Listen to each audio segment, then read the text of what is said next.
Hello and welcome students, Gyanjyoti coaching সেন্টারের পক্ষ থেকে তোমাদের সকলকে আরো একবার স্বাগত।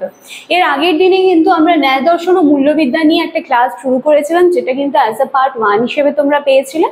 আমি বলেছিলাম যে এই ন্যায় দর্শন এবং মূল্যবিদ্যা এটা কিন্তু একটু লেন্দি রয়েছে, এটা পার্ট 2 কিংবা পার্ট 3 পর্যন্ত যেতে পারে। তো সেই মতোই কিন্তু আজকে যে আমার ক্লাস বা আজকে যে বিষয়টা নিয়ে আমি আলোচনা করব সেটা কিন্তু তোমাদের পার্ট 2 হিসেবে তোমরা পাচ্ছ। আচ্ছা, ক্লাস বা আজকে আলোচনার বিষয়টা শুরু করার আগে আমি তোমাদের একটু বলে নিতে চাই, দেখো আমাদের জ্ঞানজ্যোতি কোচিং সেন্টারে 3rd সেমিস্টারের জন্য অ্যাডমিশন অনেকদিন আগে থেকে কিন্তু শুরু হয়ে গিয়েছে, এবং যেটা হচ্ছে অ্যাডমিশনের পরে যে পেইড ব্যাচে যে সমস্ত ক্লাসেসগুলো রয়েছে যেগুলো নেওয়া হয় সেগুলো কিন্তু ধারাবাহিকভাবে খুব সুন্দরভাবেই আমাদের চলছে। তো এইরকম অবস্থায় দাঁড়িয়ে অনেকগুলো টপিক কিন্তু আমাদের কমপ্লিট হয়ে গিয়েছে এবং ইতিমধ্যেই কিন্তু আমরা ইউনিট 2-তে যাব। তো এইরকম অবস্থায় দাঁড়িয়ে যারা এখনো আজকাল করছো তারা কিন্তু সত্যি অনেকগুলো টপিক থেকে পিছিয়ে যাচ্ছে। মনে করো যে এক্সামের আগ দিয়ে যারা অ্যাডমিশন নেবে তারা নোটসপত্র যেভাবে দেওয়া হয় সেভাবেই পাচ্ছে, সেটা কোনো সন্দেহ নেই, কিন্তু ক্লাসে যেই সমস্ত বিষয়গুলো আমি ডিটেইলসে বাচ্চাদেরকে বোঝাচ্ছি সেই বিষয় থেকে কিন্তু অনেকেই বাদ পড়ে যাচ্ছে। ঠিক আছে, সেজন্য আমি বলবো যদি তোমরা ইচ্ছুক থাকো আমাদের সাথে যুক্ত হতে, তাহলে কিন্তু তোমরা অনায়াসে আমাদের সাথে যুক্ত হয়ে যেতে পারো। আমাদের জ্ঞানজ্যোতি কোচিং সেন্টারের সাথে সরাসরি যুক্ত হতে গেলে তোমাদেরকে এখানে কর্নারে দেওয়া 2টি নাম্বারের মধ্যে যে কোনো একটি নাম্বারে কিন্তু কল করে নিতে হবে। এই নাম্বার দুটি হলো আমাদের জ্ঞানজ্যোতি কোচিং সেন্টারের অফিসিয়াল হেল্পলাইন নাম্বার। এখানে কল করলে তোমরা কোর্স ফির ব্যাপারে জানতে পারছো, এছাড়া তোমাদের কোনো সাবজেক্টস নিয়ে যদি কোনো কোয়ারিজ থাকে সেই বিষয়েও কিন্তু তোমরা এখানে একবার কল করে দেখে নিতেই পারো। তাহলে চলো আর কথা না বাড়িয়ে আমি একেবারে আমার আজ আলোচনার বিষয় আছে সেটাই কিন্তু আমি চলে আসছি। দেখো, ন্যায় দর্শনে কিন্তু ঈশ্বরের অস্তিত্ব সেটাকে কিন্তু স্বীকার করা হয়েছিল এবং এর সাথে সাথে আত্মার যে অস্তিত্ব সেটাও কিন্তু স্বীকার করা হয়েছিল, এবং এই যে আত্মার থেকে যে মুক্তি, ঠিক আছে, বা আমরা যেটাকে বলি যে মোক্ষ লাভ করা বা পরমাত্মার উপলব্ধি, মোক্ষ বা অপবর্গ যেটাকে বলে, সেটাও কিন্তু স্বীকার করা হয়েছিল। তাহলে ন্যায় দর্শন এবং মূল্যবিদ্যা এর আজকে পার্ট 2টা যেহেতু আমি আলোচনা করছি, সবার প্রথমে পয়েন্ট আছে যে দেখো পরমাত্মার উপলব্ধি হলো মোক্ষ বা অপবর্গ। ঠিক আছে, পরমাত্মা বা পরম পুরুষার্থ যেটা রয়েছে সেইটাকে যখন আমরা উপলব্ধি করতে পারবো সেটাকে বলে মোক্ষ বা অপবর্গ। আমার এইভাবে লেখার মানে হচ্ছে যখন আমরা এখানে মোক্ষ বা অপবর্গ দেখতে পাচ্ছি, ঠিক তার পরের পয়েন্ট কিন্তু এই অপবর্গের সাথে রিলেট করে আসছে, সেজন্য আমি এইভাবে লেখার চেষ্টা করেছি। অ্যাটলিস্ট ক্লাসটা যদি মন দিয়ে দেখো, পরীক্ষার হলে এই পয়েন্টগুলো যদি মনে পড়ে তবেও কিন্তু গিয়ে লিখে আসতে পারো। ঠিক আছে, তাহলে দেখো সবার প্রথমে রয়েছে মোক্ষ বা অপবর্গ হয়ে গেল। অপবর্গটা কোথা থেকে এলো? পরমাত্মার যখন তোমার উপলব্ধি হচ্ছে বা পরম পুরুষার্থের যখন উপলব্ধি হচ্ছে তখন তোমার মোক্ষ বা অপবর্গ আসছে। বেশ, এইবারে এই অপবর্গ হচ্ছে চিরকালের দুঃখ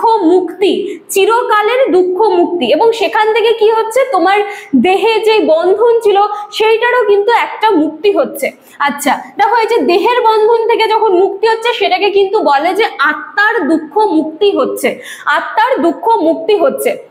ঠিক আছে, এবং তার ঠিক পরবর্তীতে আমি যেই পয়েন্টটা রেখেছি সেটা হচ্ছে দেখো, এই যে আত্মার যে দুঃখ মুক্তি হচ্ছে সেই আত্মাটা কিন্তু কলুষিত হয় মিথ্যা জ্ঞান দ্বারা।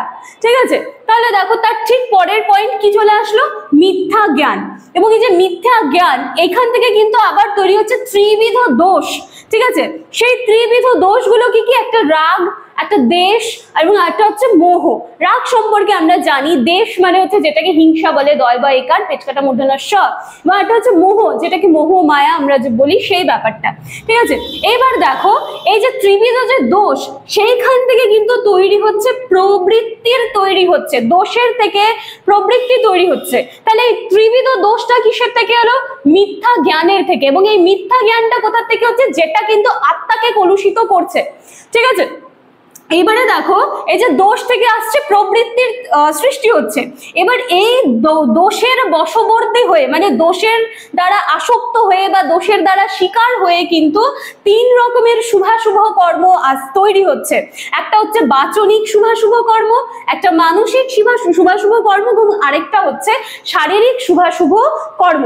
ঠিক আছে, দেখো এরপরে বলা হয়েছে যে জন্মগ্রহণ করার পরেই কিন্তু জীব মানে ক্লেশ নিয়ে কিন্তু সে আবার সেভাবেই কিন্তু তার লাইফের সার্কেলটা চলছে। মানে সে যে জন্ম হচ্ছে, তারপরে আস্তে আস্তে সেখান থেকে আবার এই যে ত্রিবিধ যে দোষগুলো রয়েছে সেটার উৎপত্তি হবে, তার বশবর্তী হবে, এবং সে কিন্তু আবার সেই মিথ্যা জ্ঞানের দ্বারা তার আত্মাকে কলুষিত করবে। এবং এই যে মিথ্যা জ্ঞানের দ্বারা যে আত্মাকে কলুষিত করছে, সেটার থেকে মুক্তি লাভের উপায় হচ্ছে আমাদেরকে মোক্ষ লাভ করতে হবে বা অপবর্গ লাভ করতে হবে। তার মানে এখানে এতখানি আসার পরে আবার আমরা ঘুরে দেখছি আলটিমেটলি কিন্তু এখানেই যেতে হচ্ছে। মানে আমরা জন্ম হওয়ার থেকে নিয়ে আমাদের মৃত্যুর আগে পর্যন্ত আমরা সাংসারিক নানান ধরনের কিন্তু মোহ বলো, রাগ বলো, একে অপরের প্রতি হিংসা, এই সমস্ত কিছু কারণে কিন্তু আমাদের আত্মাকে অনেকটা কলুষিত করে ফেলি, এবং যেগুলোর কিন্তু পরিষ্কার করার কিন্তু একটা দরকার থাকে। কারণ এই যে আমাদের বেঁচে থাকার সময় এই জিনিসগুলো দিয়ে যখন আমরা নিজেকে আত্মাকে কলুষিত করছি, এবং যখন সেখান থেকে আমরা নিজেকে মুক্তি লাভ করতে পারছি না, পরবর্তীতে কিন্তু আবার আমরা মানব জন্মটাই আবার সেটা লাভ করছে, এবং সেই সাইকেল কিন্তু চলতে থাকছে। সেই জন্য বলা হয় যে মোক্ষ, মুক্তি বা অপবর্গ কিন্তু লাভ করা খুব প্রয়োজন। তো আজকে ন্যায় দর্শন ও মূল্যবিদ্যার সেকেন্ড পার্টে এই ছিল তোমাদের আলোচনার বিষয়। আশা করি ক্লাসটা ভালো লাগবে। তোমরা চাইলে কিন্তু একটা স্ক্রিনশট নিয়ে নিতে পারো এবং পয়েন্টস গুলো দেখে দেখে পড়ার চেষ্টা করবে, ঠিক আছে? কারণ তোমাদের এবছরে এডুকেশনে কিন্তু দর্শন বিষয়টাকে ভীষণভাবে গুরুত্ব দেওয়া হচ্ছে। যাদের ক্লাস 11-এ দর্শন ছিল তাদের খুব একটা প্রবলেম হবে না, কিন্তু যাদের কাছে ব্যাপারটা একদম নতুন তাদের কাছে কিন্তু কোথাও প্রবলেম হলেও হতে পারে। তো সেই ক্ষেত্রে আমি বলবো একটু পয়েন্টস করে করে না পড়ার অভ্যাসটা করো। কি হবে যে দেখো, যেটা আমি এখানে করেছি যে অপবর্গ, সেখান থেকে রিলেট করছে দুঃখ মুক্তি, সেখান থেকে দেহের বন্ধন মুক্তি। তো এইভাবে যখন তুমি লিখে লিখে ব্যাপারটা তোমার চোখের সামনে রাখবে, তখন কিন্তু জিনিসটা এতটা কঠিন হবে না। তারপরে তো আমার ক্লাস এবং আমার ইউটিউব ভিডিওস গুলো রয়েছে তোমাদেরকে ব্যাপারগুলো আরো সহজ থেকে সহজতর করে দেওয়ার জন্য। চলো আর কথা আমি বাড়াচ্ছি না, ক্লাসটি এখানেই শেষ করছি। দেখা হচ্ছে পরের দিনের ক্লাসে। ততক্ষণের জন্য থ্যাংক ইউ।